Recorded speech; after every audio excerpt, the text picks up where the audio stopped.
누가복음 24장에 부활하신 예수님이 제자들에게 나타나신 장면에서부터 시작을 하겠습니다. 부활하시던 날 저녁에 제자들이 다 모인 자리에 우리 예수님이 오셨습니다. 예수님께서 제자들에게 인사말을 하시고요. 그 다음에 예수님이 이제까지 3년 동안 제자들을 가르치셨던 내용에 대한 것을 다시 복습시켜 주시는 내용을 말씀하십니다.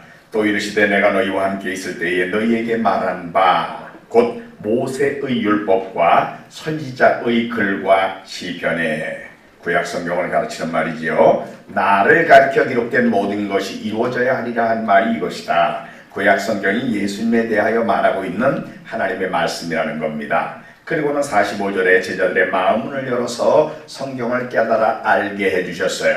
그리고는 이어지는 2절 46절과 47절에서 예수님이 구약 성경 전체를 중심 주제 2개로 요약을 해주셨습니다. 그 첫 번째 구약 성경 전체의 중심 주제가 46절에 요약이 되어 있고요. 또 하나가 47절에 요약이 되어 있습니다. 46절 우리 다 같이 한번 읽어볼까요? 또 이르시되 이같이 그리스도가 고난을 받고 제3일에 죽은 자 가운데서 살아날 것과, 46절의 내용 구약의 중심 주제인데 그리스도의 고난과 부활, 이렇게 요약할 수 있습니다. 또 하나 있어요. 47절입니다. 똑같이 읽겠습니다. 또 그의 이름으로 제사함을 받게 하는 회개가 예루살렘에서 시작하여 모든 족속에게 전파될 것이 기록되었으니, 기록됐다. 어디에요? 44절에 보면 모세의 율법, 선지자의 글, 시편, 구약 성경에 기록됐다 그 말이에요.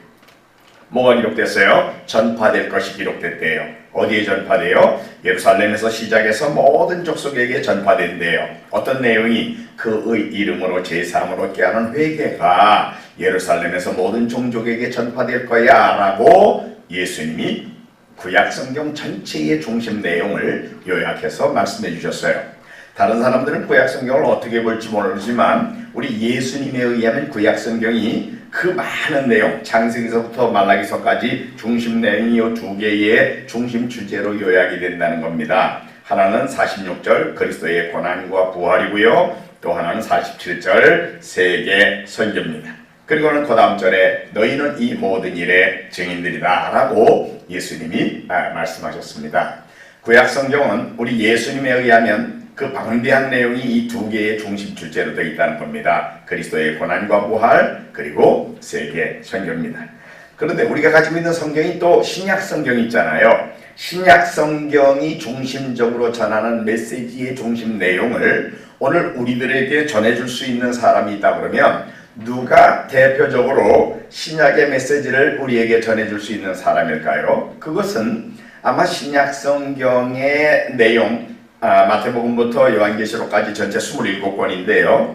그 신약성경 전체에 가장 많은 분량을 기록한 사람들이 전했던 메시지, 그것이 신약성경의 중심 메시지라고 봐야 될 겁니다. 그런데 신약성경 27권을 놓고 보면은요, 바울이 13권을 썼어요. 그리고 바울과 함께 동역자로 일했던 의사인 누가가 누가복음하고 사도행전을 썼고 또 마가가 마가복음을 썼습니다. 그런데 바울이 이 누가와 마가를 자기가 죽기 직전에 그저 자기 동역자로 인정하는 말을 디모데후서 4장 11절에 써서 우리들에게 주고 있습니다. 이렇게 말하지요. 누가만 나와 함께 있느니라. 바울이 죽는 날까지 누가는 동역자로 같이 있었다 그 말이에요. 또 마가도 내 사역에 매우 유익한 인물이다 이렇게 말하잖아요. 그러니까 바울은 누가와 마가를 자기의 동역자로 인정하고 있는데, 그러니까 바울이 기록한 13권의 성경과 누가가 쓴 누가복음과 사도행전, 그리고 마가가 쓴 마가복음을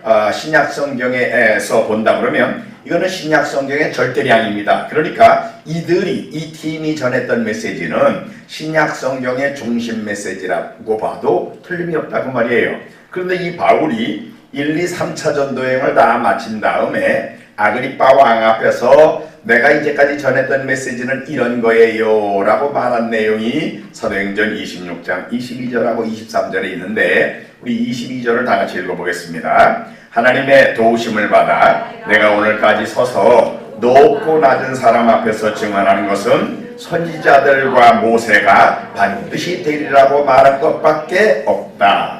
내가 전하는 메시지 높은 사람에게나 낮은 사람에게나 똑같은 메시지 전했어요. 그런데 그 내용은 선지자들과 모세가 반드시 되리라고 말했던 내용이에요. 여러분, 선지자들과 모세가 반드시 되리라고 말한 내용, 그것이 뭐죠? 구약 성경의 내용이에요. 바울은 가말리엘이라는 당시의 최고의 율법사 밑에서 공부를 했던 인물이기 때문에 구약 성경의 선지자들과 모세가 뭐라고 말했는지를 잘 아는 사람으로서 지금 하는 얘기입니다. 그러니까 구약 성경하고 일치되는 메시지를 제가 전했지 제가 새로운 거 만들어 전한 게 아닙니다. 그 얘기예요.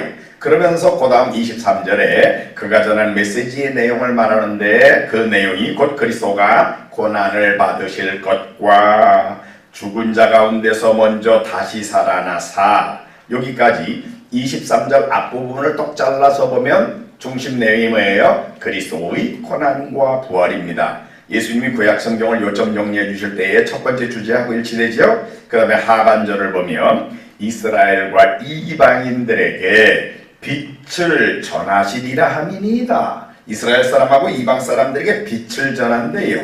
여러분, 성경에서 빛이 뭘 가르칩니까? 성경은 성경으로 해석해야 됩니다. 시편 119편 105절에 하나님의 말씀은 내 발의 등이요 내 길에 빛이니이다. 하나님의 말씀을 빛이라고 그랬어요. 또 요한복음에서는 예수님이 나는 세상의 빛이다. 예수님을 빛이라고 그랬어요. 그리고 요한일서 1장 5절에 하나님은 빛이시다 그랬어요. 그러니까 성경이 말하는 빛은 하나님의 말씀이 빛이고 또 예수님이 빛이시고 하나님이 빛이신데 이거를 누구에게 전한다고요? 이스라엘과 이방인들에게 빛을 전한다고 그랬잖아요. 이스라엘과 이방인들에게. 그러니까 이방 사람에게까지 하나님 말씀 전하고 예수님이 누구신지 전하고 하나님 어떤 분이신지 전하는 거, 이런 활동을 우리가 뭐라고 그래요? 세계 선교라고 그러잖아요. 그러니까 지금 신약 성경의 메시지를 대표할 수 있는 사람이라고 말할 수 있는 바울이 1, 2, 3 전쟁을 다 마친 다음에 지금 사도행전 26장에 아그리파 왕 앞에서 내가 이제까지 전했던 메시지는 요거예요 라고 말했는데 바로 그것이 바울과 바울의 선교팀이 전하는 메시지죠. 그 중심 내용이 뭐라고요? 구약 성경하고 일치되는 내용인데 내용은 그리스도의 고난과 부활 그리고 세계 선교입니다. 이렇게 말하고 있는 거예요. 그렇다고 하면 예수님이 구약 성경을 중심 주제를 요약해 주실 때 그리스도의 고난과 부활 그리고 세계 선교라고 그러셨고요. 또 신약의 메시지를 대표하는 사람이라고 말할 수 있는 바울이 전했다는 메시지의 내용이 또 그리스도의 고난과 부활 그리고 세계 선교입니다. 그렇다고 하면 우리가 가지고 있는 성경 신구약 성경 전체의 중심 주제가 바로 그리스도의 고난과 부활 그리고 세계 선교, 이것이 성경 전체의 중심 주제다라는 것을 우리가 분명하게 알 수가 있는 겁니다. 자, 그래서 이제 구약 성경이 정말 세계 선교, 그리스도의 고난과 부활 그리고 세계 선교를 말하고 있는가? 사실 구약 성경에 가보면 하나님께서 앞으로 내가 이런 일을 이렇게 하려고 그래 라고 처음으로 말씀해 주신 장면이 처음 아브라함을 불러가지고 이 명령을 주실 때입니다. 창세기 12장 1절부터 3절에 있는 말씀인데요. 하나님이 아브라함에게 1절에는 명령을 주셨어요. 그리고 2절과 3절에는 그 명령에 순종하면 어떤 복을 받게 될지를 말하고 3절 하반절에 하나님이 이 우주의 창조자이며 실제 주권자로서 앞으로 이 세계를 어떻게 되게 하려고 그래 라는 것을 말씀하시는 하나님의 계획을 3절 하반절에 말씀하셨습니다. 이제 1절부터 보면은요, 1절에 하나님이 아브라함에게 1절에 하나님께서 아브라함에게 주신 명령이 나와 있는데요. 이 명령에 제가 읽어볼게요. 명령형 동사가 2개가 나옵니다. 여호와께서 아브라함에게 이르시되 너는 너의 고향과 친척과 아버지의 집을 떠나 내가 네게 보여줄 땅으로 가라. 2개의 명령형 동사 보이죠? 뭐예요? 떠나라, 가라.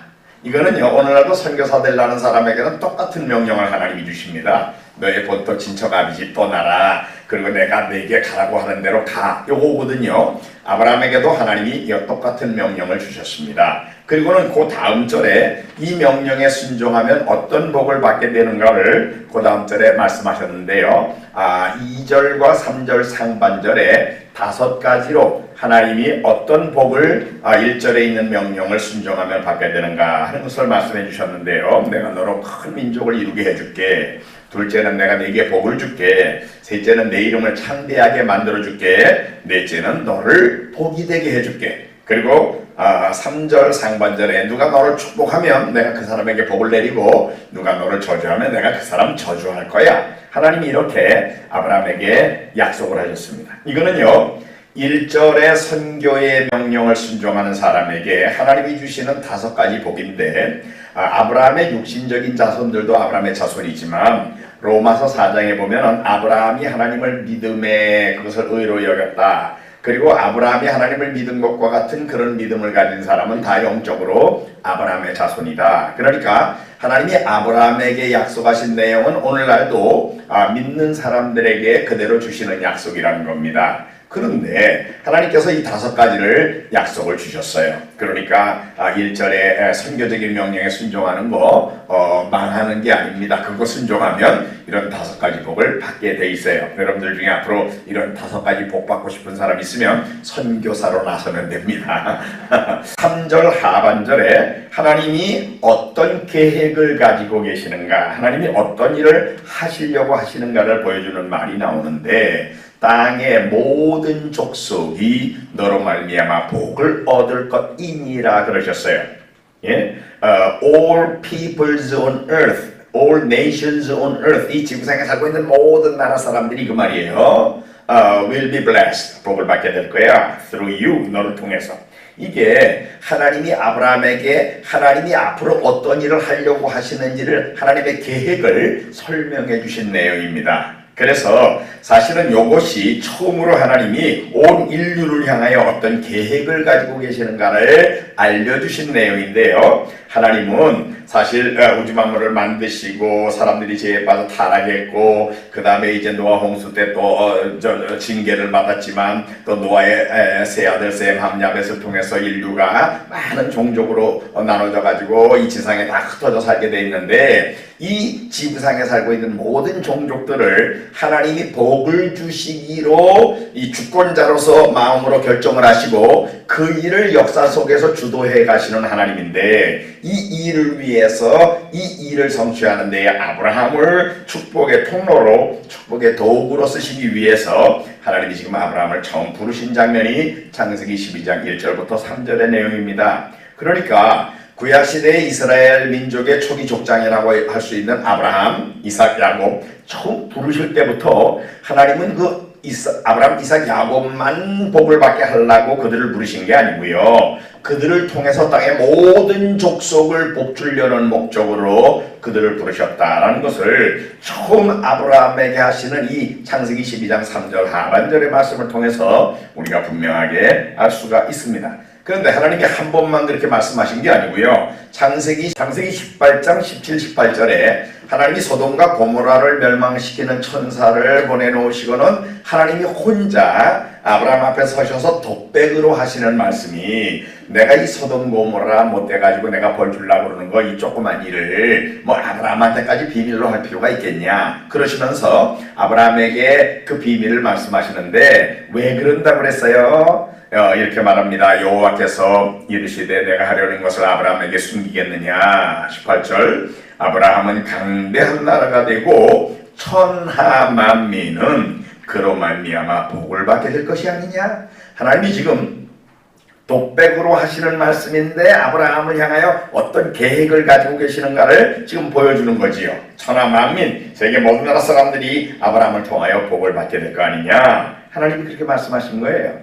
그 다음에 22장에 가보면은요, 하나님이 또, 이제는 저 모리아에 있는 한 산에서 내 아들, 내 독자를 제물로 바쳐라. 말씀하시고, 아브라함이 우직하게 그걸 순종하자, 하나님께서는 이제 양을 준비해가지고 이삭이 죽지 않게 하고 대신 양으로, 여호와 이레의 양으로 제사를 드리게 하시고는 그 다음에 하나님이 16절부터 창세기 22장 16절부터 이런 말씀을 하십니다. 여호와께서 이르시기를 내가 나를 가리켜 맹세하노니 하나님이 지금 맹세까지 하시는 거예요. 그러면서 하시는 말씀이 18절에 또 내 씨로 말미암아 천하 만민이 복을 받으리라. 하나님이 지금 세계 모든 나라 모든 사람들 All nations on earth will be blessed through your offspring. 네 자손으로 말미암아 이 지구상에 살고 있는 모든 나라 사람들이 복을 받을 거야. 하나님이 그렇게 말씀하셨거든요. 그러니까 사실은 하나님이 지금 아브라함을 처음 불러가지고 처음에는 너로 말미암아 천하 만민 복 받겠다 그러셨지만 22장 18절에는 내 씨로 사실은 아브라함의 자손을 통해서 천하 만민이 복을 받게 되는 거야 라고 분명하게 말씀하셨어요. 이거는 소위 계시의 점진성이라고 합니다. 하나님이 우리에게 어떤 내용을 말씀하실 때 처음에는 좀 덜 분명하게 말씀하셨다가 나중에는 좀 더 명확하게 분명하게 말씀하신다는 거죠. 그래서 사실은 아브라함의 자손이라는 분이 오시면 땅의 모든 나라의 사람들이 다 복을 받게 돼 있다라는 것이 하나님이 계획하신 일이고 이거를 아브라함한테 말씀하셨다 그 말이에요. 그 다음에 하나님이 아브라함의 아들 이삭에게 나타나가지고 또 이삭에게 말씀하셨습니다. 26장에 보면 창세기 26장에 보면 26장 2절에 여호와께서 이삭에게 나타나 이르시되 애굽으로 내려가지 말고 내가 네게 지시하는 땅에 거주해라. 너 가나안 땅에 그대로 있어야 돼. 자꾸 애굽으로 가지 말고 그 말이에요. 이 땅에 거류하면 내가 너와 함께 있어 네게 복을 주고 내가 이 모든 땅을 너와 네 자손에게 주리라. 내가 네 아버지 아브라함에게 맹세한 것을 이루어 아까 22장에 하나님이 아브라함한테 맹세까지 하셨잖아요. 그 맹세를 이루어 가지고 4절 내 자손을 하늘의 별과 같이 번성케 하며 이 모든 땅을 내 자손에게 주리니 같이 읽겠습니다. 내 자손으로 말미암아 천하 만민이 복을 받으리라. 아브라함에게 맹세로 주셨던 약속을 아브라함의 아들 이삭에게 나타나가지고 다시 확인해서 내가 너의 아버지 아브라함한테 맹세했던 내용인데 내가 너한테 다시 얘기하는데 네 자손으로 말미암아 천하 만민이 복을 받을 거야. 하나님이 또 그렇게 말씀하셨습니다. 그 다음에는 이제 28장으로 가보겠습니다. 28장에 가보면 이번에는 이삭의 아들 야곱에게 또 하나님이 꿈에 나타나셨어요. 28장 12절에 꿈에 본즉 사닥다리가 땅 위에 서 있는데 그 꼭대기가 하늘에 닿았고 또 본즉 하나님의 사자들이 그 위에서 오르락 내리락 하고 또 본즉 여호와께서 그 위에 서서 이르시되 나는 여호와니 너희의 조부 아브라함의 하나님이요 이삭의 하나님이다. 하나님이 자신을 지금 나는 너의 할아버지 아브라함에게 나타나서 말했던 하나님이 바로 나야. 그리고 그 내용은 너의 아버지 이삭에게 나타나가지고 말했던 하나님이 난데 내가 이제 너한테 또 얘기한다. 그 말씀이에요. 내용이 뭐예요? 내가 누워있는 땅을 내가 너와 내 자손에게 주리니 내 자손이 땅의 티끌같이 되어 내가 서쪽과 동쪽과 북쪽과 남쪽으로 퍼져나갈지며 같이 읽겠습니다. 땅의 모든 족속이 너와 네 자손으로 말미암아 복을 받으리라. 하나님이 이번에는 야곱에게 또 말씀하셨어요. 말로 준 약속이기 때문에 언약이라고 그러는데 하나님이 이스라엘 민족 공동체의 초기 족장인 아브라함, 이삭, 야곱에게 처음에 아브라함에게 하나님이 약속으로 맹세까지 하면서 주셨어요. 그 내용을 그의 아들 이삭에게 나타나가지고 다시 확인해 주셨어요. 그리고 그의 아들 야곱에게 또 말씀하셨습니다. 이때 이후로 하나님께서는 이스라엘 민족 공동체에게 하나님 자신을 나타내실 때에 누구라고 소개를 하시는가 하면요. 모세를 애굽으로 보내시면서 하나님이 이렇게 말씀하셨습니다. 너는 이스라엘 자손에게 이같이 이르기를 너희 조상의 하나님 여호와 곧 아브라함의 하나님, 이삭의 하나님, 야곱의 하나님께서 나를 너희에게 보내셨다 하라. 이는 나의 영원한 이름이요 대대로 기억할 나의 칭언이라. 우리 하나님의 이름이 이름만 있는 게 아니에요. 여호와 니시, 여호와 라아, 여호와 치드케누, 여호와 라파, 여호와 사마. 우리 하나님 이름 많아요. 그런데 다른 이름이 아니라 이 이름, 아브라함의 하나님, 이삭의 하나님, 야곱의 하나님이라는 이 이름이 나의 영원한 이름이다. 그리고 너희가 대대로라는 말은 할아버지도 아버지도 아들도 손자도 대대로 하나님을 기억할 때에 아브라함의 하나님, 이삭의 하나님, 야곱의 하나님이라고 기억해야 된다 그 말이에요.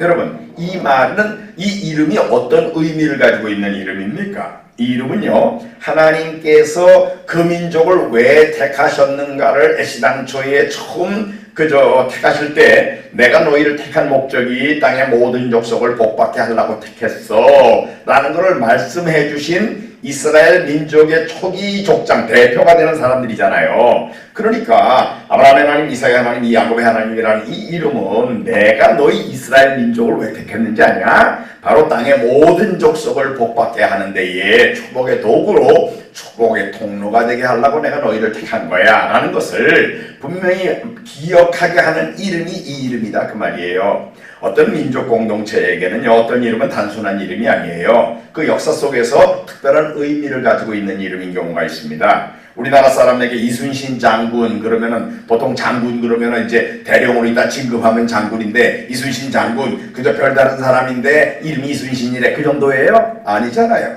이순신 장군 하면은 임진왜란을 기억하게 돼 있고, 일본이 우리나라를 쳐들어왔을 때 애국심을 가지고 나라를 지켜낸 그런 그 애국 충정을 표상하는 그런 이름이 이순신 장군 아니에요? 뭐 유관순 누나 그러면 누나니까 여자고, 누나니까 나보다 나이 많은 여자인데 이름이 유관순이래 그 정도예요? 아니잖아요.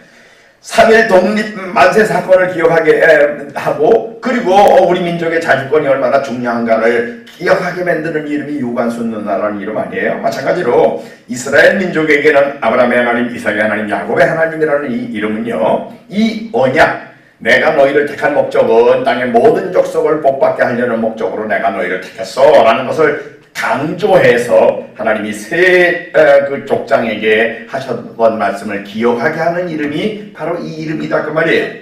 그래서 구약시대에도 하나님은 이스라엘 민족만 복주려고 이스라엘을 택하신 게 아니고요, 그들을 복주신 결과로 그들을 통하여 땅의 모든 족속을 복받게 하려는 목적으로 구약시대에 이스라엘이라는 민족 공동체를 택하셔서 열방을 위한 축복의 통로가 되게 하셨던 하나님이다 라는 것을 분명히 보여주는 것입니다. 그래서 이 이름으로 우리 하나님을 기억하는 사람은요, 세 가지를 기억하게 돼 있어요. 첫째, 하나님에 대해서는 하나님은 어떤 분이에요? 땅의 모든 족속을 복주시려는 의도를 가지고 계시는 하나님이다 라는 것을 알게 되어 있죠. 두 번째로, 이스라엘 사람들 자신에 대해서는 우리는 열방이 복을 받게 하는 데에 쓰임받는 축복의 통로야, 축복의 도구가 되는 민족이야 라는 것을 기억하게 되어 있고요. 또 열방의 모든 종족들은 그들이 무시할 대상이 아니라 하나님이 그들을 복주려고 계획하실 정도로 저들도 매우 귀중한 존재들이다 라는 것을 기억하게 하는 이름이 바로 아브라함의 하나님, 이삭의 하나님, 야곱의 하나님이라는 이 이름이었다라는 것을 우리가 알 수 있습니다.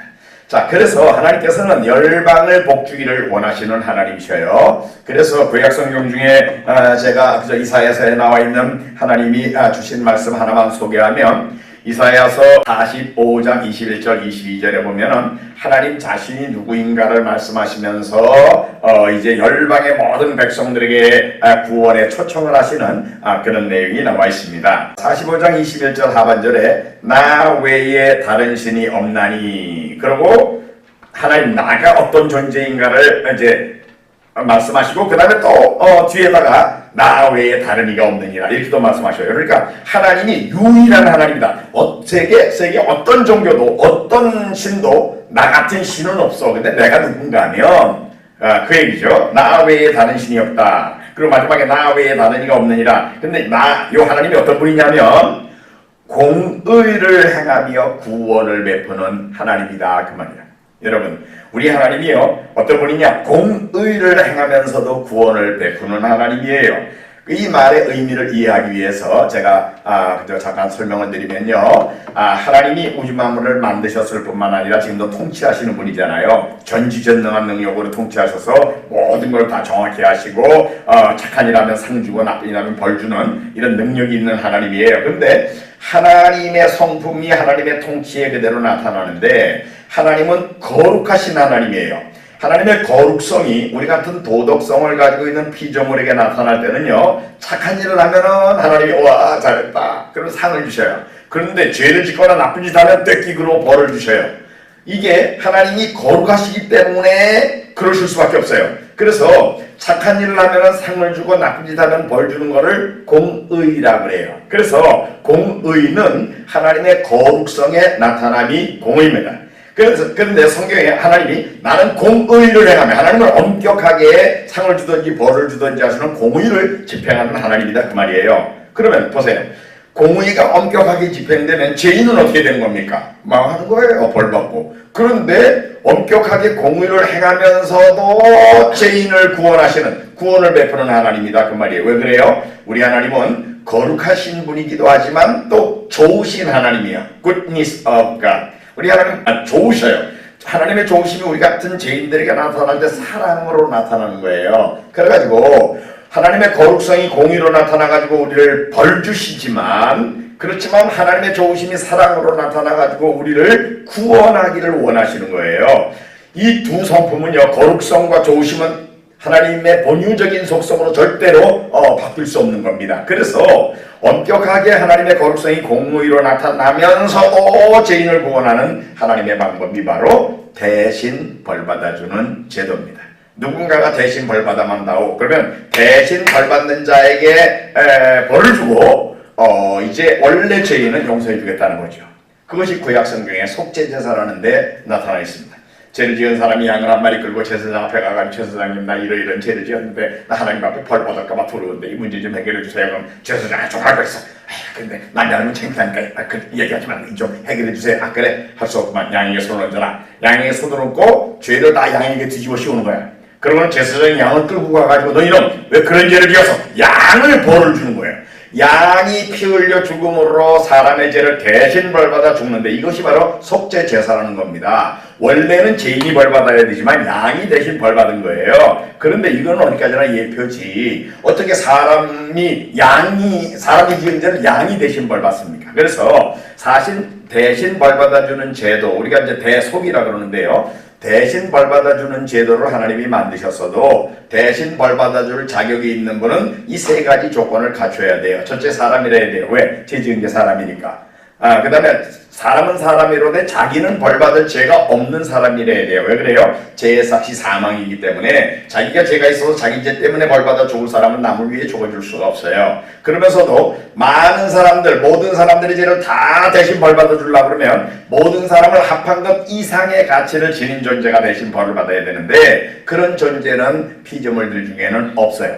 한 사람이 천하보다도 귀한데 천하보다도 귀한 사람을 다 합쳐놓은 것 이상의 가치를 지닌 존재, 그건 창조주 하나님밖에 없다니까요. 그래서 하나님이 무한한 가치를 지니신 그 하나님이 우리와 똑같은 인간이 되기 위하여 인간의 몸을 입고 세상에 오시되 죄는 없는 분으로 세상에 오신 겁니다. 그래서 보라 처녀가 잉태하여 아들을 낳을 것이요 그 이름을 임마누엘이라고 하겠다. 하나님이 신성을 그대로 가지고 오신 거예요. 그러면서도 사람의 몸에서 나셔서 인성을 취하셨어요. 그러나 죄는 없는 인성을 가지셨어요. 마리아도 죄인이지만 마리아에게서 예수님이 나실 때 누가복음 1장 35절에 보면 천사가 이렇게 말합니다. 성령이 내게 임하시고 지극히 높으신 이의 능력이 너를 덮으리니, 마리아를 덮을 텐데 이러므로 나실 바 거룩한 자는, 거룩하다는 말은 죄가 없다는 말이에요. 이적적인 출생 과정을 통해서 예수님은 무죄한 인성, 죄성이 없는 인성을 취하신 거예요.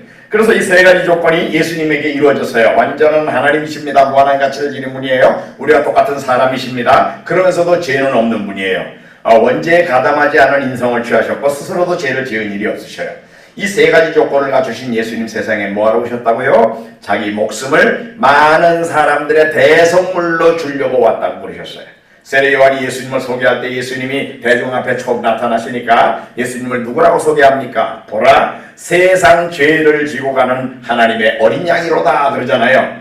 온 인류의 죄를 대신 벌받아주는 속죄제사의 어린 양으로 예수님이 세상에 오셨다는 말이에요. 결국은 예수님 때가 되면 예루살렘에 가셔서 십자가에 달려 죽으시면서 다 이루었다 그러셨습니다. 뭘 다 이룬 거예요? 세상에 오신 목적, 자기 목숨을 많은 사람들의 대속물로 주는 일을 완전히 이루셨다라고 예수님이 하신 겁니다. 그래서 바로 이 예수님의 대신 벌받아 주시는 사건, 이게 바로 십자가인데, 이것이 바로 성경 전체의 중심 주제, 아까 두 개라고 그랬죠. 그리스도의 고난과 부활. 이게 그리스도의 우리의 죄를 대신 벌받아 죽으시고 사망의 권세를 깨고 부활하시는, 이것이 성경 전체가 보여주는 가장 중요한 첫 번째 중심 내용입니다. 그런데 이것이 예수님이 우리들의 구원을 위하여 모든 걸 준비해 놓으셨지만 실제로 사람들이 구원함을 받게 하기 위해서는 이 내용을 사람들이 알아야 돼요. 그리고 예수님이 내 죄를 대신 벌받아 주신 나의 주라고 고백해야 돼요. 이런 일을 위해서 전도와 지리적으로는 세계 모든 나라 모든 종족들까지 다 전파되게 하는 선교가 이루어져야 되는 거죠.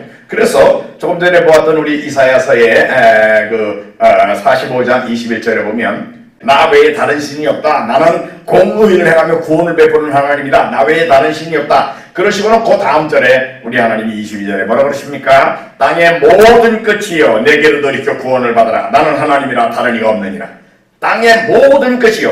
야 이스라엘 사람들아 니들만 와서 구원받아라. 그게 아니에요. 지금 구약 성경에 주전 700년경에 기록된 이사야서에 하나님이 분명히 말씀하시고 있습니다. 땅의 모든 끝이여 내게로 돌이켜 구원함을 받아라. 바로 예수님이 바로 대신 벌받아 죽으시는 이 대속의 이 은혜로 너희들도 구원함을 받아야 된다라는 것을 하나님께서 구약시대에 분명한 초청으로 하고 계시는 것을 우리가 볼 수 있습니다.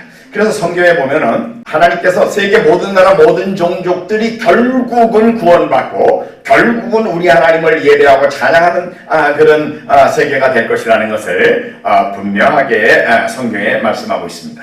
하나님 자신이 먼저 그렇게 선언하셨어요. 시편 46편 10절에 보면은 너희는 가만히 있어 내가 하나님됨을 알지어다. 하나님이 나만이 하나님이라는 걸 너희가 알 거야. 그러면서 내가 뭇나라 중에서 열방 중에서 그만 세계 모든 나라 중에서 높임을 받으리라. 내가 세계 중에서 높임을 받으리라. 누가 하신 말씀이에요? 하나님 자신이 그렇게 선언하셨다 그 말이에요. 그리고 시인이 예언적으로 말합니다. 주여 주께서 지으신 모든 민족 한국 사람을 포함해가지고 주님이 지으신 모든 민족들이 와서 주의 앞에 경배하며 주의 이름에 영광을 돌리리라. 이렇게 말하고 있습니다. 여러분들 자주 찬양 부르죠? 물이 바다 높음같이 여호와의 영광을 인정하는 것이 온 세상 가득하리라. 예? 온 세상에 하나님의 영광이 나타나서 모두가 다 우리 하나님 경배하고 예배하게 되는 날이 올 것이라고 분명하게 구약에 예언되어 있다 그 말이에요. 구약 성경의 맨 마지막 성경인 말라기서 1장 11절 외우기 쉽죠? 111 예언이 있습니다. 우리 같이 한번 읽어볼까요? 하나님께서 만군의 여호와 하나님이 하시는 말씀입니다. 앞으로 어떤 일이 어떻게 이루어질지를 같이 읽겠습니다. 시작.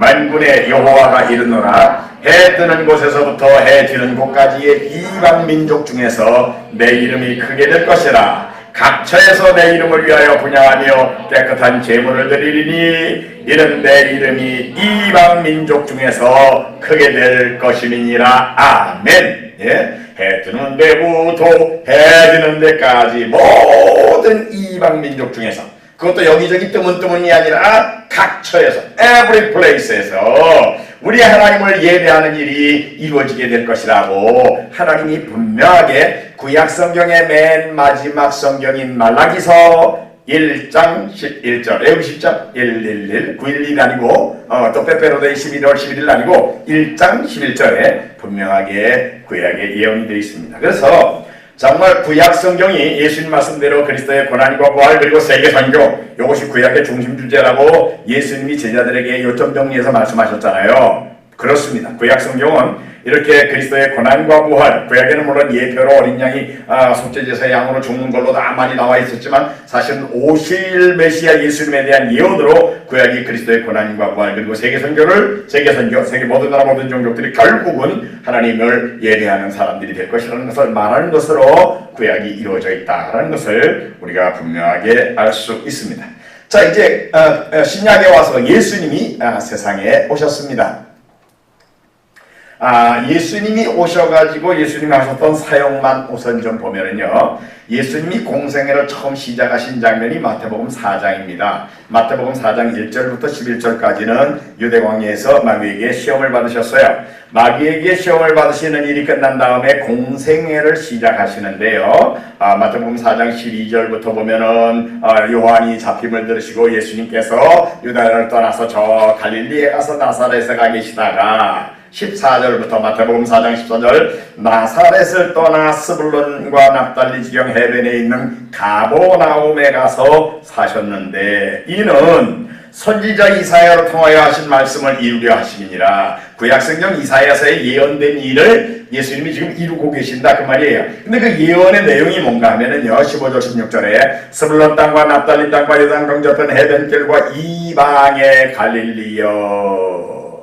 가버나움은요 이방 사람들이 많이 모여 살고 있는 갈릴리 지역의 동네입니다. 예수님이 거기에 가서 자리를 잡으셨다 그 말이에요. 근데 이 사건이 구약에 예언되어 있는 사건이고 이것이 바로 예수님의 공생애의 첫 행보입니다.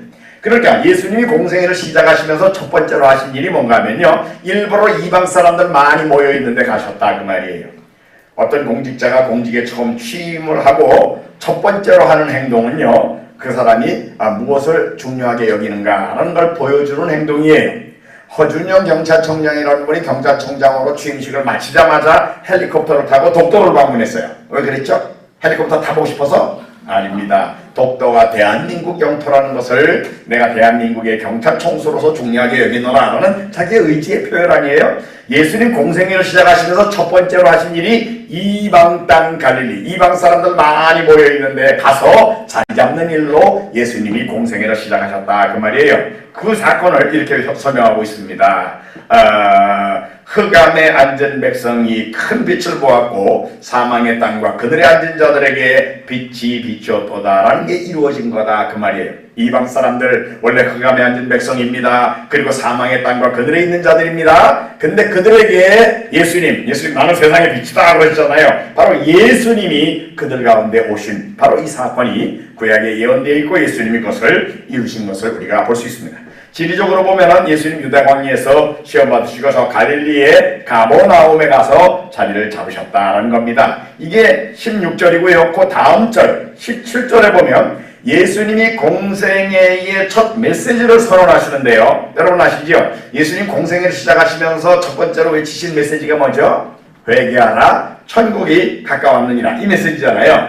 여러분 예수님이 공생애의 첫 메시지를 언제 어디에서 누구를 대상으로 해가지고 선언하셨습니까? 이 전후 문맥에서 이때가 언제예요? 바로 이방 땅 갈릴리 가버나움에 예수님이 가셨을 때 이때부터 비로소 전파여 가라사대 회개하라 천국이 가까웠느니라 그러셨다 그 말이에요. 무슨 얘기요? 예수님의 공생애의 메시지는요 첫 메시지는 이스라엘 사람들만 많고 전하는 메시지가 아닙니다. 일부러 이방 사람들 많이 있는 지역에 가가지고 이방 사람들을 포함시켜 놓은 자리에서 예수님께서 공생애의 첫 메시지를 선언하시면서 공생애를 시작하셨다라는 것을 우리가 분명하게 알 수가 있는 것입니다. 자 그리고 이제 예수님 그 다음 절부터 보면은 18절부터 22절까지 마태복음 4장에 보면 예수님이 갈릴리 바닷가에 가가지고 베드로, 안드레, 야고보, 요한 4명의 제자들을 부르신 장면이 나와 있습니다. 예수님께서 이제 12제자를 훈련하시는 일을 하시는데요. 여기 그 마태복음 4장 이제 18절에서 22절에 제자들을 부르시고 그 다음부터 예수님의 사역은 12제자들을 훈련하는 사역을 예수님이 하신 겁니다. 그래서 3년 동안의 예수님의 공생의 사역의 중심 내용은 제자들을 훈련하는 일인데 예수님의 제자 훈련은 예수님이 제자들에게 제자 훈련은 이렇게 하는 거야 라는 본을 보여주시는 제자 훈련을 하시고 제자 훈련이 다 끝났을 때 마지막에 예수님이 제자들에게 너희는 가서 제자 삼아라 라는 명령을 주셨어요. 그러니까 예수님의 제자 훈련은 제자들이 앞으로 해야 할 제자 훈련의 모범이 되는 훈련인데 예수님의 제자 훈련의 특성을 우리가 알아야 됩니다. 자, 이 특성을 알기 위해서 마태복음 28장 18절부터 20절에 예수님이 마지막으로 제자 삼아라라는 명령을 주신 내용을 여러분들이 관심을 가져야 되는데요. 제가 한번 암송할게요. 어디를 제가 틀리게 하는지 여러분들이 보세요. 제가 일부러 틀리게 할 거예요. 예수께서 나와 일러 가라사대 하늘과 땅의 모든 권세를 내게 주셨으니 그러므로 너희는 제자를 삼아 아버지와 아들과 성령의 이름으로 세례를 주고 내가 너희에게 분부한 모든 것을 가르쳐 지키게 하라. 볼지어다 내가 세상 끝날까지 너희와 항상 함께 있으리라 하시니라. 아멘. 어디가 틀렸죠? 가서 모든 족속으로. 요거 빼놨죠? 빼도 돼요? 빼도 되는 겁니까? 마음에 안 들면 좀 빼도 되잖아. 그래요? 안 됩니다. 하나님의 말씀은 절대로 더하거나 빼거나 그러면 안 되는 거예요. 예수님의 제자 훈련은요, 가서 모든 족속을 제자 삼는, 다른 민족 사람들을 전도해서 양육해서 제자 삼는 타민족 제자 훈련입니다. Cross-cultural disciple making for world evangelization. 세계 복음화를 완성하기 위한 마지막 종족까지 다 복음을 듣게 만드는 일을 목표로 하는 타민족 제자 훈련이 예수님의 제자 훈련이다, 그 말이에요. 제가 오늘 여기 교회로 들어오다 보니까 이 교회도 이 천국 복음이 모든 민족에게 증언되기 위하여 온 세상에 전파되리니 그제야 끝이 오리라 딱 써있더라고요. 바로 그 구절입니다. 세계 모든 나라 모든 종족들이 다 복음을 들어야 예수님 재림에 오시고 세상 끝날은 오게 돼 있어요. 예수님의 목표는 세계 모든 나라 모든 종족들이 복음을 듣고 구원받게 만드는 겁니다. 그래서 그들도 하나님 나라의 백성이 되게 만드는 게 예수님의 목표예요. 그래서 예수님의 제자들은요, 이스라엘 사람들 유대인들만 놓고 계속해서 자기들끼리 뭐 붕대고 그게 아니에요. 다른 민족에게 가가지고 다른 민족 제자 삼아주고 그들이 또 다른 민족에게 가고 또 가고 또 가고 해서 이 세계에 있는 모든 나라의 모든 종족들이 다 복음을 듣게 만드는 거. 그래야 그제야 예수님 재림에 오시겠다고 분명히 말씀하셨거든요. 그 세계 선교의 완성을 목표로 하는 타민족 제자훈련, 이것이 예수님의 제자훈련의 특징입니다. 그래서 3년 동안 예수님이 제자들을 훈련하실 때에 예수님의 제자훈련의 특징은 뭐냐면요, 예수님이 일부러 이방 사람들을 계속 만나서 그들을 섬기는 그런 모습을 보여주신 겁니다. 수리아에서 사람들이 제일 많이 왔다고, 요 앞에 예수님의 공생의 사역의 그 첫 번째 대중전도 사역에 대한 내용이 마태복음 4장 23절 24절에 기록이 되어 있는데요. 자, 이것이 예수님이 많은 사람 많고 병 고쳐주고 말씀 전한 내용인데, 어디서 사람이 제일 많이 왔는지 여러분 관심을 가지고 보세요. 예수께서 온 갈릴리에 두루 다니사 그들의 회당에서 가르치시며 천국 복음을 전파하시며 백성 중에 모든 병과 모든 약한 것을 고치시니 그의 소문이 온 수리아에 퍼진지라 사람들이 모든 앓는 자 곧 각종 병에 걸려서 고통당하는 자, 귀신 들린 자, 간질하는 자, 중풍병자들을 데려오니 그들을 고치시더라. 어디서 사람들이 제일 많이 왔죠? 수리아에서 제일 많이 왔잖아요. 수리아가 어딥니까? 지도에 보면은 바로 저 위쪽, 갈릴리에서 예수님이 일하시는데 저 북쪽, 지금의 그 시리아라고 아사드 정권이 자기 백성 그 반군들 막 죽이고 해가지고 내전으로 지금 고생하는 나라 있잖아요. 아이시스라는 그 이슬람 스테이트라는 거 나타나가지고 지금 세계로 골치 아프게 하고 있는 바로 거기, 그 지역으로부터 수많은 사람들이 와가지고 예수님의 사역에 참여했다라는 게 오늘 지금 마태가 예수님의 대중전도 사역에 대한 첫 번째 기록으로 하고 있는 거예요. 그러니까 예수님은 이스라엘 사람들만 많고 지금 사역을 하시는 게 아니에요. 이방인들이 많이 포함된 가운데서 사역을 하고 계시는 것을 볼 수 있고요. 그 다음 절에도 보면 4장 마지막 절에 4장 25절 갈릴리와 데가볼리와 예루살렘과 유다와 요단강 건너편에서 수많은 무리가 따랐다. 거기 데가볼리라는 데서도 수많은 사람들이 왔다고 그랬는데 데가볼리가 어딥니까? 그 다음에 보면은 갈릴리의 남동쪽, 데카라는 말은 데케이드라는 10이라는 뜻이고 폴리스라는 말은 도시라는 말입니다. 데카폴리스, 10개의 도시라는 뜻인데 이방 사람들, 나중에 예수님이 제자들을 데리고 갔을 때 2,000마리나 되는 돼지떼가 기르던 사람들에 의해서 거기 있다가 다 귀신 들려서 물에 빠져 죽은 바로 거기거든요. 이방 사람이니까 그들이 다 돼지를 기르고 그랬죠. 바로 이방 사람들의 동네, 이 데가볼리로부터 수많은 사람이 왔다고 그랬어요. 그런데 이 구절이 마태복음 4장 25절인데 이게 마태복음 4장 마지막 절이에요. 그러면 그 다음 절이 몇 장 몇 절이죠? 5장 1절이잖아. 그것도 몰라. 5장 1절, 마태 5, 6, 7장 뭐죠? 산상수훈이잖아요. 그러니까 바로 마태복음 4장 마지막에 수리아에서 많은 사람 왔다, 데가볼리에서 많은 사람 왔어. 그리고는 계속해서 예수께서 무리를 보시고 산에 올라가 앉으시니 제자들이 나온지라 입을 열어 가르쳐 가라사대 심령이 가난한 자는 복이 있나니 천국이 저희 것이니 하면서 산상수훈을 전하셨잖아요. 그러니까 예수님이 천국 백성들의 윤리규정이라고 할 수 있는 산상수훈을 말씀하셨대. 들은 사람들이 이스라엘 사람들만 들은 거예요? 아니라니까. 이방 사람들을 대량으로 포함시켜 놓은 자리에서 예수님께서 이렇게 이제 많은 사람을 가르치고 병 고쳐주고 하셨던 것을 우리가 볼 수 있지 않느냐 그 말이에요. 그리고 이제 마가복음하고 누가복음에 보면은 두로와 시돈 지방으로부터도 수많은 사람들이 왔다라고 지금 기록하고 있습니다. 마가복음 3장 8절에 두로와 시돈 근처에서 많은 무리가 그가 하신 큰 일을 듣고 나왔다. 누가복음 6장 17절 하반절에도 두로와 시돈의 해안으로부터 온 많은 백성도 있었다. 이렇게 성경이 분명히 말하고 있거든요. 그러니까 여러분 그 다음에 지도를 보면은요, 두로와 시돈 어디입니까? 지금의 저 레바논 지역이요. 그 지중해 연안의 항구 도시들이죠. 그러니까 보세요. 이 지도를 보세요. 처음에 저 수리아에서 사람들 많이 왔다고 그랬죠. 그 다음에 대가볼리에서 많이 왔다고 그랬죠. 그 다음에 지금 두로와 시돈에서 많이 왔다고 그랬어요. 그러니까 예수님 지금 갈릴리에서 사역을 하고 계시지만 갈릴리를 싸고 있는 북서쪽에서 북쪽, 동쪽, 그리고 이제 그냥 남쪽은 이제 사마리아 지역이죠. 그러니까 온 이방 지역으로부터 예수님의 사역의 현장에 이방인들이 많이 와서 병 고침 받고 귀신 쫓아냄을 경험하고 천국 복음을 듣고 하는 사역을 그들이 보았다라는 것을 우리가 알 수 있습니다. 그 다음에 또 한 곳이 있는데 이두메라는 곳입니다. 이두메에서도 사람들이 많이 몰려왔다라고 마가복음 3장 8절이 말하는데, 그 다음 페이지로요. 지도에 보면 이두메는 굉장히 멀어요. 그 사해바다 남쪽에 에돔 족속들이 살고 있던 지역입니다. 그렇게 먼 곳으로부터도 에돔 족속도 사람들도 많이 와가지고 예수님의 사역의 현장에 참여했었다라는 것을 분명하게 보여주고 있지 않습니까? 그러니까 한마디로 예수님은 지금 공생의 기간 동안 이스라엘 사람들만 많고 사역을 하신 게 아니고 이방 사람들을 포함시켜 놓은 자리에서 그들까지를 병 고쳐주고 귀신 쫓아내고 하면서 사역을 하셨다라는 것을 우리가 분명하게 알 수 있습니다.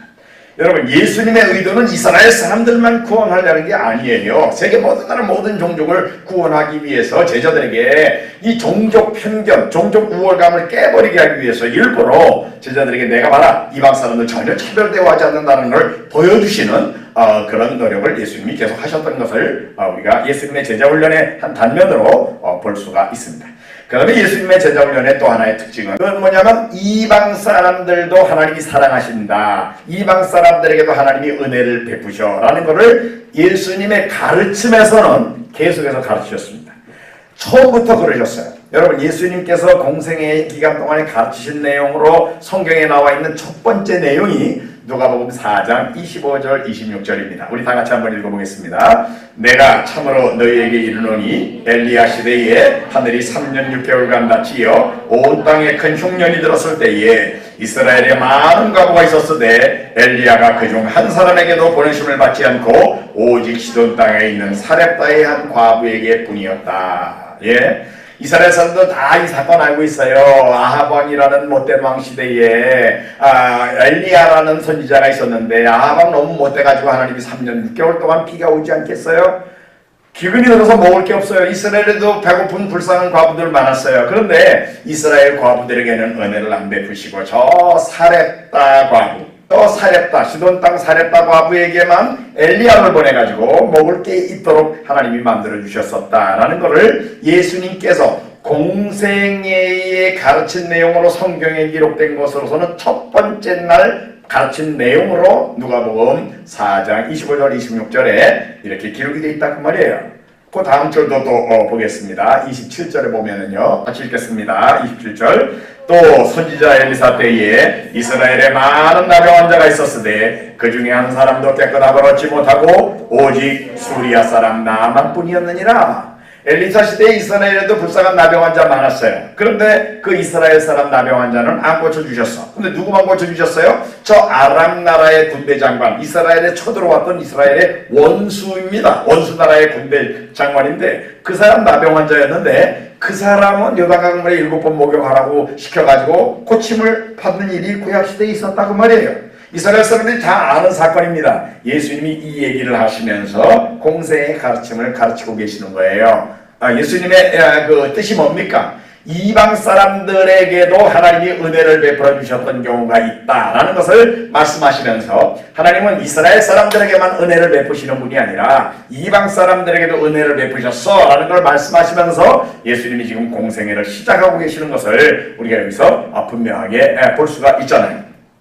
자, 이렇게 시작부터 예수님은 하나님이 이방 사람들에게도 은혜를 주셨다라는 얘기를 가르치시면서 말씀을 시작하였습니다. 자, 그 다음에 로마 군대의 백부장, 이건 이방인이죠. 로마 사람이죠. 그의 하인이 중풍병으로 고생을 합니다. 유대인 장로들에게 부탁을 해가지고 예수님에게 내 하인을 좀 고쳐달라고 부탁을 해주세요. 그러도 예수님이 그 청을 듣고는 이 백부장의 집으로 그 하인을 고쳐주려고 오신다는 거예요. 이 사람이 이방인인데 깜짝 놀라가지고 예수님이 우리 집에 오시는 것을 나는 감당하지 못하겠습니다. 나도 군인이라서 계급 사회에서 내가 있어서 잘하는데요. 나보다 높은 사람이 나보고 가라 그러면 내가 가야 되고 오라 그러면 와야 되고요. 내 밑에도 쫄다분들이 있어서 가라 그러면 가고 오라 그러면 오는데 예수님이 뭐 우리 집까지 직접 오십니까? 말씀만 하셔도 내 하인이 낫겠습니다. 그러는 거예요.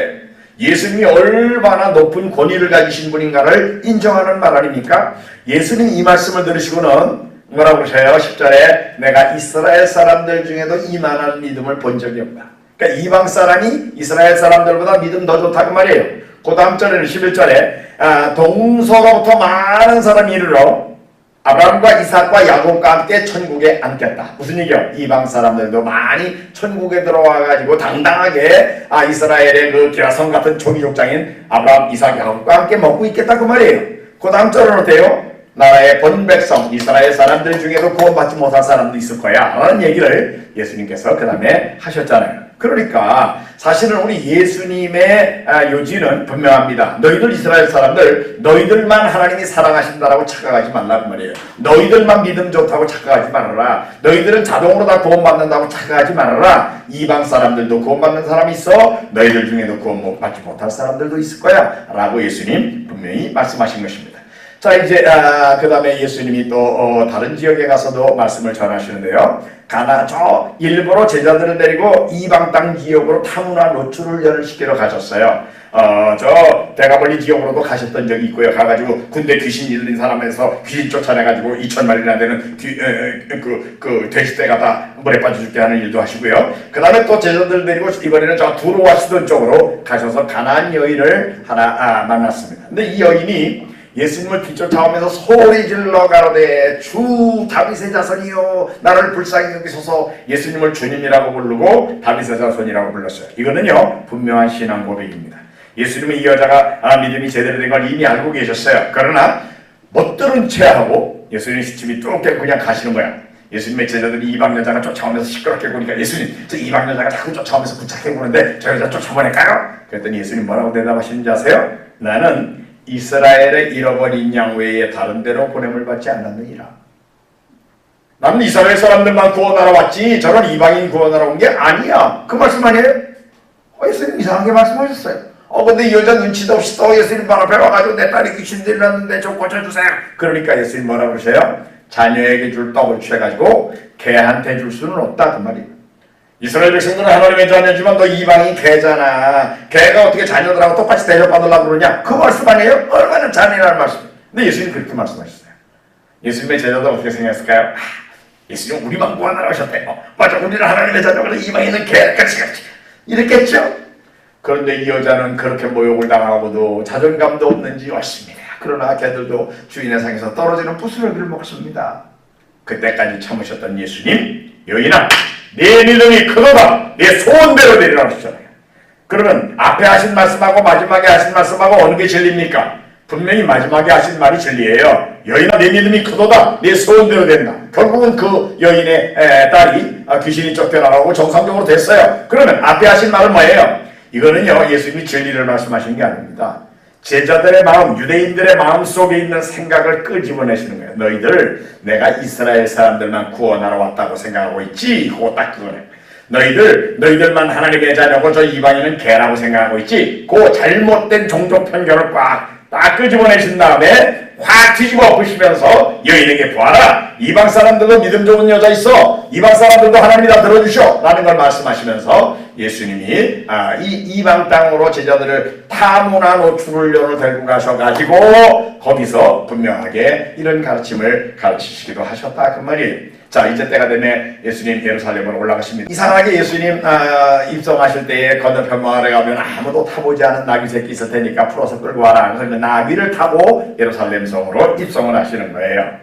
여러분 그런 사람들이 깜짝 놀라가지고 호산나 호산나 하면서 예수님을 맞이했어요. 왜 그래요? 구약 성경에 스가랴서 9장 9절과 10절에 예언의 말씀이 있기 때문에 그렇습니다. 그 다음 절에 보면은 예언이 어떻게 되어 있습니까? 시온에 따라 즐거웠지어다 예루살렘에 따라 즐거웠지어다 그러면서 내 왕이 내게 임하시나니 분명히 이 나귀 타고 오시는 분이 왕이라는 걸 지금 고백하는 거죠. 근데 그 왕은 누구라고요? 공의로우시며 구원을 베푸신다. 제가 아까 이사야서 설명하면서 했죠. 하나님이 거룩하시기 때문에 공의를 엄격히 집행하면서도 하나님 좋으신 하나님이라 사랑해가지고 죄인을 구원하신다고 그랬잖아요. 대신 벌받아주는 제도로. 바로 예수님 지금 예루살렘으로 입성하시는데 뭐 하러 가시는 거예요? 그 주간에 금요일에 예수님 십자가에 달려 대신 벌받아 죽어주려고 오시는 그분이에요. 그러나 그분은 또 왕이에요. 사실은 어린 양으로 우리의 죄를 대신 벌받는 분이지만 그분은 영원히 통치하실 왕이라고요. 그래서 왕으로 입성을 하지만 그분은 공의를 행하며 구원을 베푸는 분이다 라고 하는 것을 분명히 말씀하시면서 예수님 예루살렘에 입성을 하셨습니다. 그리고 그 다음 날 아침에는 성전에 들어가서 성전에서 돈 바꾸고 비둘기 바꾸고 팔고 이러는 사람들을 다 쫓아내면서 예수님이 분노하시면서 내 집은 만민이 기도하는 집이라고 기록되었거늘 너희가 어찌하여 강도의 구려를 만드느냐 예수님이 그러셨어요. 사실은 돈 바꾸고 비둘기 팔고 하고는 이 자리가 소위 이방인의 뜰이라고 그래가지고 이방 사람들 와서 기도해야 되는 자리인데 거기를 유대인들이 차지하고 장사하고 있어요. 그래서 이방 사람들이 누려야 될 영적인 유익을 방해놓고 있는 데 대해서 예수님이 분노하셔가지고 내 집은 만민이 기도하는 집이라고 기록됐는데 너희가 어찌하여 강도의 구려를 만드느냐 예수님이 분노하면서 그들을 쫓아내셨다 그 말이에요. 자, 여기까지 제가 예수님이 처음 공생애에서 가버나움의 이방 땅 갈릴리에 자리 잡으실 때부터 그 다음에 이제 첫 메시지를 이방인들과 놓고 하셨다. 그 다음에 제자들을 훈련시키는데 제자들을 타민족을 제자 삼을 제자 훈련을 하셨다. 그래서 일부러 이방 사람들을 접촉하는 모습을 계속 보여주시고 이방 사람들도 하나님이 사랑하신다는 내용을 계속 말씀하셨다라는 이 예수님의 제자 훈련에 대한 얘기를 하고 마지막까지도 예수님은 이방 사람들의 영적인 유익에 이렇게 관심을 갖는 분이었다는 것까지를 지금 말씀을 드렸습니다. 이제 이게 고난주간에 되어진 일이에요. 목요일 밤, 그 다음날 십자가에 달리시죠. 목요일 밤 예수님 제자들과 함께 다락에 모이셨습니다. 요한복음 13장에서 18장까지의 내용은 다락방 강화라 그래요. 예수님이 십자가에 달리시기 전에 마지막으로 제자들과 함께 계실 때에 하셨던 말씀인데 13장에서는 예수님이 이제 성찬 예식을 제정하시고 13장 마지막에 너희는 서로 사랑해라 이런 얘기도 하시고 14장으로 가면서 내가 너희 있을 곳을 예배하러 간다. 그리고 또 유명한 말씀 14장 6절 내가 곧 길이요 진리요 생명이니 나로 말미암지 않고는 아버지께로 올 자가 없다 이런 얘기도 하시고 너희가 무엇이든지 내 이름으로 기도하면 내가 시행해 줄게 뭐 이런 얘기도 예수님이 하셨습니다. 예수님이 이 마지막 주간에 제자들에게 하셨던 분명한 말씀 중에 하나는 이 천국 복음이 모든 민족에게 증언되기 위하여 온 세상에 전파되리니 그제야 끝이 오는구나. 지금 앞으로 너희들이 이제 가서 모든 족속을 제자 삼는 일을 이제 앞으로 해야 되는데 목표가 뭐냐면 남은 미전도 종족들 복음을 듣지 못한 모든 종족들이 복음을 듣게 만들면 그제야 끝이 온다고 그랬어요. 예수 믿는 사람들 많이 있는데 교회가 더 부흥되고 예수 믿는 사람 더 많이 생기는 거 이거는 예수님의 재림하고는 상관없는 일이에요. 복음을 듣지 못한 남은 종족들이 다 복음을 듣는 날이 와야 그제서야 세상 끝날은 오도록 되어 있는 겁니다. 예수님께서는 그래서 제자들을 이제 3년 동안 훈련시키시고 그 다음에 예수님이 지금 제자들에게 같이 계시면서 이제 마지막으로 17장에 요한복음 17장에 제자들을 위한 기도를 하시는데요. 이것이 예수님의 제자 훈련의 결론입니다. 제자들을 위한 기도하시는 장이에요. 요한복음 17장은. 그런데 요한복음 17장 4절에 예수님이 이렇게 말씀하셨습니다. 아버지께서 내게 하라고 주신 일을 내가 이루어 아버지를 세상에서 영화롭게 했습니다. 근데 이 말이 우리말로는 그냥 쭉 이렇게 돼 있지만 좀 더 정확히 이해하기 위해서 영어로 보면은요, 현재 완료형으로 돼 있어요. I have brought you glory on earth. have prosperity. 현재 완료형이에요. 가져왔습니다. 영광을 이 세상에서 아버지께. 예? 그 다음 말이 중요해요. By completing the work you gave me to do. 하나님께서, 당신께서 내게 하라고 주신 일은 내가 다 이루었다. By completing. complete 하면 다 완성했단 말이에요. 아버지께서 내게 하라고 주신 일을 다 이루어가지고 세상에서 아버지를 영화롭게 했습니다. 라고 예수님 말씀하신 거예요. 그런데 여러분, 성부 하나님이 성자 예수님을 세상에 보내서 하라고 하신 일 중에 제일 중요한 일이 뭡니까? 십자가에 달려 우리의 죄를 대신 벌받아 죽어주신 거잖아요. 그런데 그때까지 이 말씀하실 때까지는 예수님은 아직 십자가에 안 달리셨어요. 그 다음날 달리시거든요. 그러면 지금 아버지께서 내게 하라고 주신 일을 다 이뤘습니다. 뭘 다 이뤘다는 겁니까? 바로 12 제자들을 탐문화 제자 훈련을 할 제자들로 훈련하는 일을 다 끝냈다 그 말이에요. 3년 동안 예수님은 일꾼을 준비하는 일을 하신 거예요. 그래서 일꾼이 다 준비됐을 때에 이제 때가 돼서 예수님 제자들을 위하여 이제 기도하는 이 기도를 하시고 그 다음 18장 1절에 얘들아 가자. 그리고 겟세마네 동산으로 가셨다가 아시는 대로 겟세마네 동산에서 기도하시고 붙잡혀서 그 다음날 십자가에 달려 죽으시잖아요. 그리고 토요일날 무덤에 계시다가 주일날 사망의 권세를 깨고 부활하셨습니다. 그러니까 예수님의 사역이 두 가지인데요. 세계 선교를 위한 일꾼을 준비하는 건 3년 걸리셨어요. 그런데 우리들의 죄를 대속해 주시는 그 속죄 제사의 죽음을 죽으시고 부활하는 건 3일 만에, 금요일날 십자가에 달리시고 주일날 부활하심으로 3일 만에 완성하셨어요. 그리고 부활하신 예수님 다시 제자들에게 오셔가지고 40일 동안 승천하시기 전까지 제자들에게 말씀하셨습니다. 너희는 가서 모든 족속 제자 삼으라. 온 천하에 다니며 만민에게 복음 전하라. 또 마태복음, 마가복음, 누가복음, 요한복음의 결론의 말이 다 선교의 명령으로 되어 있습니다. 여러분 어떤 사람이 어떤 글을 썼을 때에 그 사람이 왜 그 글을 썼는지 간단히 아는 방법이 있죠. 어디 읽어보면 돼. 결론. 마태복음의 결론은 가서 모든 족속 제자 삼으라예요. 마가복음의 결론은 너희는 온 천하에 다니며 만민에게 복음 전하라예요. 복음의 결론은 아버지께서 나를 보내실 것처럼 나도 너희를 보내노라예요. 그러니까 복음서의 결론의 말들이 다 세계 선교의 명령으로 되어 있고 이것은 또 예수님의 마지막 유언의 말씀이기도 합니다. 여러분 우리가 왜 세계 선교에 적극적이어야 되느냐? 성경의 중심 결론의 말이에요. 복음서에. 아울러 예수님의 마지막 분부예요. 유언의 말씀이라고요. 그리고 예수님이 지침은 분명해요. 마태복음 24장 14절 아까 읽었죠. 이 천국 복음이 모든 민족에게 증언되기 위하여 온 세상에 전파되리니 그 제약 끝이 오리라는 그런 말씀입니다. 예수님이 십자가에 달려 죽으실 때 누구를 위해 죽으셨는지를 분명히 보여주는 구절이 요한계시록 5장 9절입니다. 그들이 새 노래를 불러 이르되 두루마리를 가지시고 그 인봉을 떼기에 합당하시도다. 일찍이 죽임을 당하사. 같이 읽겠습니다. 각 족속과 방언과 백성과 나라 가운데서 사람들을 피로 사서 하나님께 드리셨다. 예수님이 십자가에 달려 죽으실 때에 대신 벌받아 죽어주신 사람들은요 다 구원받게 돼 있어요. 근데 그 사람들이 어디 있어요? 각 족속, every tribe. 세계 모든 나라 모든 종족에는 예수님이 대신 벌받아 죽어주신 사람이 있다니까요. 이 사람들은 다 구원받게 돼 있어요. 그래서 7장 9절에 보면 이 사람들이 다 모여, 여러분과 저도 여기 있습니다. 구원받은 사람 다 모인 장면이에요. 같이 읽겠습니다. 이후에 내가 보니 각 나라와 족속과 백성과 방언에서 아무도 능히 셀 수 없는 큰 무리가 나와 흰 옷을 입고 손에 종려가지를 들고 보좌 앞과 어린 양 앞에 서서 큰 소리로 외쳐 이르되 구원하시니 보좌에 앉으신 우리 하나님과 어린 양께 있도다 하니 그랬습니다. 모든 구원받은 사람은 다 모여서 이 찬송 부르겠다고 그랬는데 잘 보세요.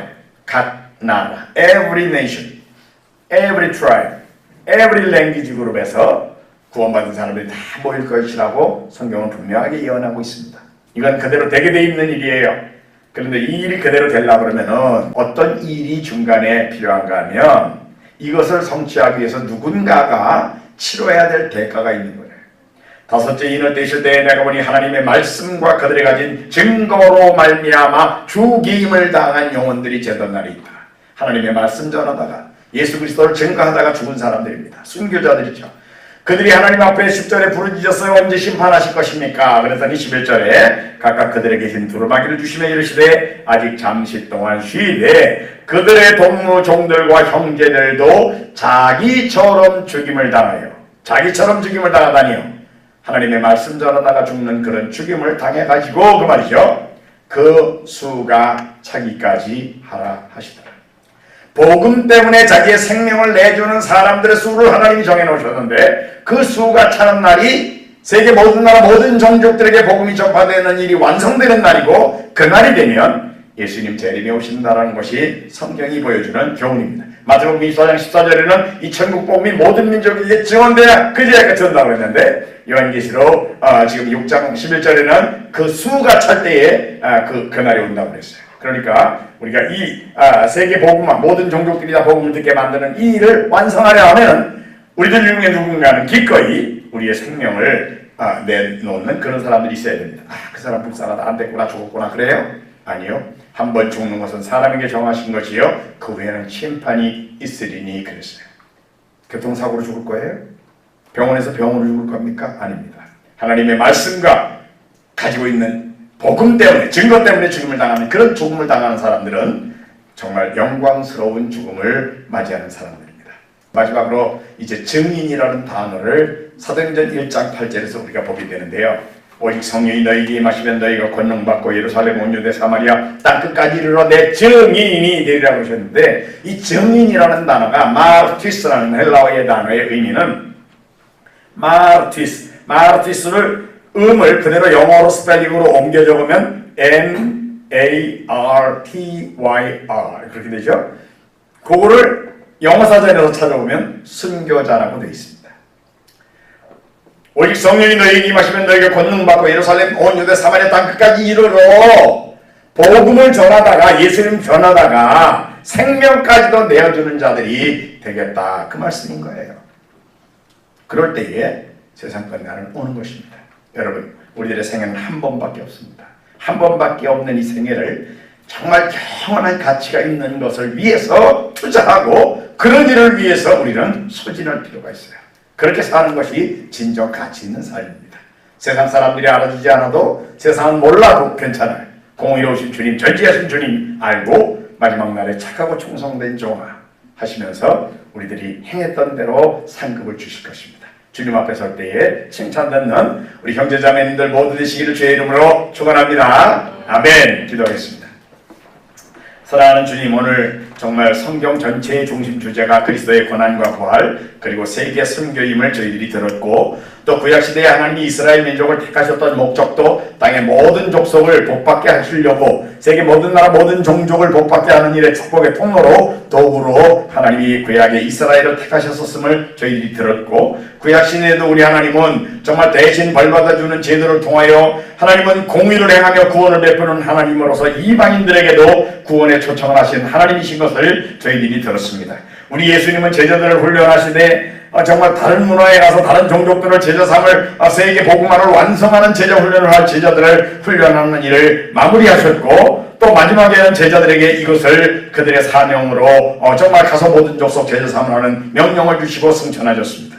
이제 마지막 종족들이 다 복음을 듣게 되면 우리 주님 재림에 오시게 될 텐데, 그 재림의 날을 준비해 드리는 자들로서 필요하다 그러면 우리 자신들도 정말 우리의 생명까지도 드려서 하나님의 영광과 죽어가는 영혼들의 구원을 위하여 기꺼이 우리 자신을 드리는 우리들이 되는 일이 필요한 것을 저희들이 알았사오니, 이것을 지식으로만 아는 자들이 아니라 정말 삶에서 헌신하여 그렇게 살아 주님 앞에 설 때 착하고 충성된 종이라는 칭찬을 받는 우리 젊은이들이 모두 되도록 주님 만들어 주시옵소서.